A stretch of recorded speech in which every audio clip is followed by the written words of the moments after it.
Stojte, galije carske, na groblju, braće moje, zavite crnim trube.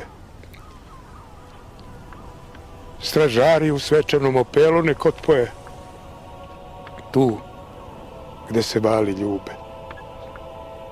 Jer hoću da vlada beskrajna tišina i da mrtvi čuju huk borbene lave, kako vrućim ključem krv penušanjina u deci što klikću pod okriljem slave.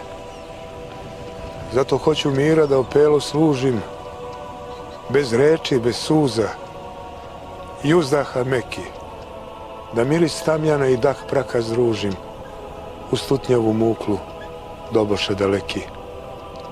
Stojte, galije carske, u ime svesne pošte, klizite tihim hodom. Opelo držim, kakvo ne vide nebo još te nad ovom svetom vodom.